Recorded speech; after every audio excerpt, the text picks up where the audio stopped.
Hello friends, అందరికీ నమస్తే అండి. Welcome to our channel. ఆంధ్రప్రదేశ్లోని రైతులకు సంబంధించి పీఎం కిసాన్ లేటెస్ట్ అప్డేట్ గురించి అయితే ఈ వీడియోలో చెప్తాను. పీఎం కిసాన్‌కి సంబంధించి మాత్రమే ఈ వీడియోలో చెప్తానండి. అన్నదాత సుఖీభవ పథకానికి సంబంధించి ప్రస్తుతానికి ఎలాంటి అప్డేట్ కూడా లేదు.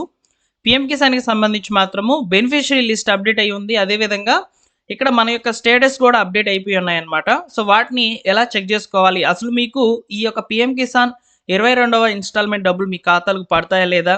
సో ఒకవేళ పడకపోతే ఏం చేయాలి? ఏంటి? అనే వివరాలన్నిటిని కూడా ఈ వీడియోలో అయితే మీకు వివరంగా అయితే తెలియజేస్తాను. సో వీడియోని లైక్ చేసి మీ మిత్రులకు షేర్ చేయండి. డిస్క్రిప్షన్‌లో పీఎం కిసాన్ వెబ్‌సైట్ యొక్క లింక్ అనేది ఇస్తున్నాను. ఒకసారి చెక్‌ఔట్ చేయండి నేను చెప్పేటువంటి ప్రాసెస్‌లో. ఓకేనా? సో ఇక టాపిక్‌లో గనుక వచ్చినట్లయితే ప్రధాన మంత్రి కిసాన్ సమ్మాన్ నిధి యోజన ద్వారా ప్రభుత్వము అంటే కేంద్ర ప్రభుత్వం ఇప్పటివరకు మనకు 21 ఇన్‌స్టాల్‌మెంట్ డబ్బులైతే విడుదల చేసింది. సో ప్రతి ఇన్‌స్టాల్‌మెంట్‌లో కూడా రూ. 2000 లెక్కన సంవత్సరానికి రూ. 6000 అయితే విడుదల చేస్తుందన్నమాట. ఇప్పుడు 2026కి సంబంధించి 22వ విడత అమౌంట్ అనేది విడుదల చేయాల్సి అయితే ఉందన్నమాట. అయితే ఈ యొక్క అమౌంట్‌కి సంబంధించి ముందుగా బెనిఫిషరీ లిస్ట్‌లో మన పేరు ఉందా లేదా అనేది రైతులు తెలుసుకోవాలి. సో దీని కొరకు మీరు pmkisan.gov.in అనే వెబ్‌సైట్‌లోకి అయితే రావాలి. సో డిస్క్రిప్షన్‌లో డైరెక్ట్ లింక్ అనేది ఇస్తాను నేను. సో ఒకసారి ఓపెన్ చేయండి. సో ఓపెన్ చేసిన తర్వాత మీరు కిందకి వచ్చినట్లయితే ఫార్మర్ కార్నర్ అనేది ఒకటి ఉంటుందన్నమాట. ఇందులో బెనిఫిషరీ లిస్ట్ అనే ఆప్షన్‌ని సెలెక్ట్ చేసుకోండి. సెలెక్ట్ చేసుకున్న తర్వాత స్టేట్ అనేది సెలెక్ట్ చేసుకోండి. మీ యొక్క డిస్ట్రిక్ట్ ఏంటనేది సెలెక్ట్ చేసుకోండి. మీ యొక్క బ్లాక్ అంటే మండలం అనమాట. సో దాన్ని సెలెక్ట్ చేసుకోవాలి. తర్వాత విలేజ్ ఏంటి అనేది సెలెక్ట్ చేసుకోవాలి. తర్వాత గెట్ రిపోర్ట్ మీద క్లిక్ చేస్తే ఇలా బెనిఫిషరీ లిస్ట్ అనేది అప్డేట్ అయ్యి రావడం జరుగుతుందన్నమాట. ఈ బెనిఫిషరీ లిస్ట్‌లో మీ పేరు ఉందా లేదా ఫస్ట్ ఆఫ్ ఆల్ చెక్ చేసుకోవాలి. బెనిఫిషరీ లిస్ట్‌లో పేరు వచ్చినటువంటి వాళ్ళు ఈకేవైసీ కంపల్సరీగా వేయాలన్నమాట.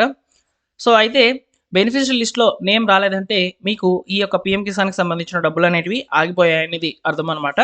పేరు వచ్చిన వాళ్ళు తప్పనిసరిగా ఈకేవైసీ వేయాలి. ఈకేవైసీ వేయకపోతే ఖచ్చితంగా మీకు డబ్బులు అనేటివి పడవు.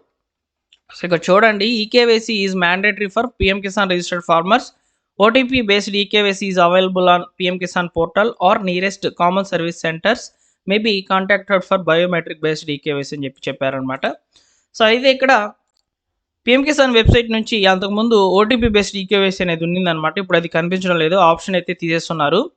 సో ఇక్కడ మీరు ఈకేవైసీ ఎలా చేయాలంటే డైరెక్ట్గా కామన్ సర్వీస్ సెంటర్, మీ సేవా కేంద్రాలు, కామన్ సర్వీస్ సెంటర్లు ఉంటాయన్నమాట. సో వాటి దగ్గరికి అయితే వెళ్ళి మీరు ఈకేవైసీ అనేది చేయాలి.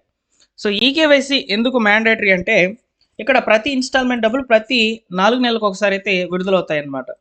అయితే విడుదలయ్యేటువంటి ఈ డబ్బులు అనేటివి రైతుకు చేరాలి. ఎవరైతే బెనిఫిషరీ ఉంటారో వాళ్ళకే చేరాలి.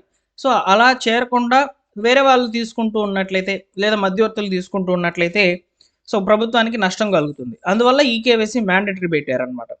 అంటే రైతు లైవ్లో ఉన్నారా లేదా అనేది తెలుసుకునే దానికైతే ఈకేవైసీ అనమాట, సింపుల్గా చెప్పాలంటే. సో ఈ ఈకేవైసీ కంపల్సరీగా వేయాలండి. ఈకేవైసీ వేసేసారు, తర్వాత ఏం చేయాలి? సో తర్వాత మళ్ళీ ఫార్మర్ కార్నర్లోకి రావాలి. ఫార్మర్ కార్నర్లోకి వచ్చి నో యువర్ స్టేటస్ అనే ఆప్షన్ ఉంది కదా, సో దాన్ని క్లిక్ చేయండి. క్లిక్ చేసిన తర్వాత ఎంటర్ రిజిస్ట్రేషన్ నెంబర్ అని అడుగుతుంది. ఈ ఎంటర్ రిజిస్ట్రేషన్ నెంబర్ అంటే ఏంటంటే మీరు పీఎం కిసాన్కి రిజిస్టర్ అయినప్పుడు మీకు ఒక యూనిక్ నెంబర్ అనేది ఇచ్చుంటారు. ఇప్పుడు ఎగ్జాంపుల్కి ఏపీ వాళ్ళకి ఏపీ అని, తమిళనాడు వాళ్ళకి టీఎన్ అని, తెలంగాణ వాళ్ళకి టీఎస్ అని లేదా టీజీ అని ఒక నెంబర్ అనేది స్టార్ట్ అవుతుందన్నమాట. పీఎం కిసాన్ రిజిస్ట్రేషన్ నెంబర్ అంటారనమాట దాన్ని. సో దాన్ని క్లిక్ చేసిన తర్వాత మీకు ఫస్ట్ ఆఫ్ ఆల్ ఇక్కడ కనిపిస్తున్నటువంటి క్యాప్చా కోడ్ అనేది కనిపిస్తుందండి. సో ఇక్కడ మీకు రిజిస్ట్రేషన్ నెంబర్ తెలిస్తే రిజిస్ట్రేషన్ నెంబర్ క్లిక్ చేసి ఇక్కడ క్యాప్చా కోడ్ అనేది కనిపిస్తుంది కదా, ఈ క్యాప్చా కోడ్ నెంబర్ని అయితే మీరు యాజ్ ఇట్ ఈస్గా ఈ క్యాప్చా కోడ్ బాక్స్లో అయితే ఇవ్వాలి. సో బాక్స్లో ఇచ్చేసిన తర్వాత సో మీరు గెట్ ఓటీపీ అని కొట్టారనుకోండి, గెట్ ఓటీపీ అని కొడితే డైరెక్ట్గా మీ యొక్క రిజిస్టర్డ్ మొబైల్ నెంబర్కి అంటే పీఎం కిసాన్ రిజిస్టర్ అయి ఉన్నటువంటి మొబైల్ నెంబర్కి అయితే ఓటీపీ సెండ్ అయిపోతుంది అనమాట. ఓకేనా? సో ఓటీపీ వెళ్ళినప్పుడు సో మీరు ఆ ఓటీపీని మళ్ళీ వెరిఫై చేసుకొని మీ యొక్క స్టేటస్ అనేది చెక్ చేసుకోవాలి. ఆ స్టేటస్ అనేది ఎలా వస్తుందంటే సో ఈ విధంగా వస్తుందండి. ఓకేనా? ఇక్కడ చూడండి, నోట్ చేయండి. సో ఇక్కడ చూడండి, ఎలిజిబుల్ స్టేటస్లో ఇక్కడ చూపిస్తుంది అనమాట. Land seeding, eKYC status, Aadhaar bank account seeding status ఈ విధంగా ఓపెన్ అవుతుంది అనమాట. ఇలా ఓపెన్ అయినప్పుడు మీరు గమనించాల్సినటువంటి విషయాలు ఏంటంటే ల్యాండ్ సీడింగ్లో ఎస్ అని చెప్పి గ్రీన్ మార్క్ ఉంది చూడండి. ఈకేవైసీ స్టేటస్ కూడా గ్రీన్ మార్క్ ఉంది చూడండి.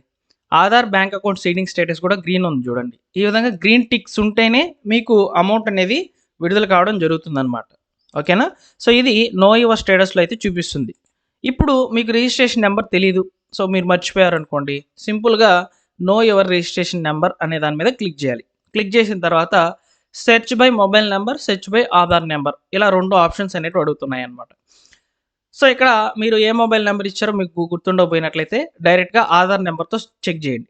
సో రైతు యొక్క ఆధార్ నెంబర్ అయితే ఈ ఆధార్ నంబర్ బాక్స్‌లో అయితే ఇవ్వాలి. మళ్ళీ ఇక్కడ కనిపిస్తున్నటువంటి క్యాప్చా కోడ్‌ని ఈ క్యాప్చాలో అయితే ఇచ్చేసి క్యాప్చా బాక్స్‌లో గెట్ ఆధార్ ఓటీపీ క్లిక్ చేయాలి. అప్పుడు ఆధార్‌కి రిజిస్టర్ అయినటువంటి మొబైల్ నెంబర్‌కి ఓటీపీ అనేది వెళ్తుంది. ఓటీపీ వెళ్ళిన తర్వాత దాన్ని మళ్ళీ వెరిఫై చేసుకోవాలి. వెరిఫై చేసుకున్న తర్వాత మన యొక్క లిస్ట్ అనేది రావడం జరుగుతుందన్నమాట. ఆ రైతు యొక్క వివరాలన్నీ కూడా వస్తాయి. అక్కడ రిజిస్ట్రేషన్ నెంబర్ అనేది కాపీ చేసుకోవాలి. కాపీ చేసుకున్న తర్వాత మళ్ళీ వెనక్కొచ్చి సేమ్ యాజ్ ఇట్ ఈస్‌గా మనం ఇప్పుడు ఏ విధంగా అయితే నో యువర్ స్టేటస్ అనే ఆప్షన్ అయితే క్లిక్ చేసామో అలా ఆ కాపీ చేసుకున్నటువంటి రిజిస్ట్రేషన్ నెంబర్‌ని ఈ ఎంటర్ రిజిస్ట్రేషన్ నెంబర్‌లో అయితే ఇచ్చేసి మళ్ళీ ఇక్కడ క్యాప్చా కోడ్ ఉంది కదా! ఈ క్యాప్చా కోడ్‌ని ఇందులో ఇచ్చేసి గెట్ ఓటీపీ కొట్టాలి. మళ్ళీ ఓటీపీ వెళ్తది. ఓటీపీని వెరిఫై చేసుకుంటే సో ఇంతకుముందు చూపించినట్లుగా సో ఈ విధంగా చూపిస్తాయన్నమాట. ఇలా గ్రీన్ మార్కులు ఈ 3 టిక్కులు గ్రీన్‌లో ఉంటేనే మీకు పీఎం కిసాన్ నిధులు అనేటివి మీ ఖాతాలకు చేరుతాయండి. లేనటువంటి పరిస్థితిలో మీ ఖాతాలకు డబ్బులు అనేటివి పడవు. సింపుల్‌గా చెప్పేస్తున్నా. ఓకేనా? సో ఈ విధంగా పీఎం కిసాన్‌కి సంబంధించి ఈ 22వ విడతకు సంబంధించిన డబ్బులు మీ ఖాతాలకు చేరాలంటే సో ఈ యొక్క గ్రీన్ మార్క్స్, ఈ గ్రీన్ టిక్స్ అనేటివి కంపల్సరీగా ఉండాలి. 1 ల్యాండ్‌కి ఆధార్ అనేది సీడింగ్ చేసుకోవాలి. ఈకేవైసీ వేయాలి.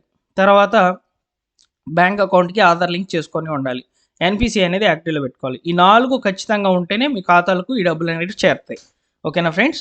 సో ఇవి ఏమైనా కానీ మీకు ఆరెంజ్, రెడ్ ఇలా కనుక ఉన్నట్లయితే వెంటనే వెరిఫై చేసేసుకోండి, మార్చుకోండి, అప్డేట్ చేయించుకోండి. అయితే ఫ్రెండ్స్ ఇక్కడ ఈ యొక్క పీఎం కిసాన్ 22వ విడత అమౌంట్ అనేది ఎప్పుడు విడుదలవుతుందని చెప్పి చాలామంది కూడా అడుగుతున్నారు.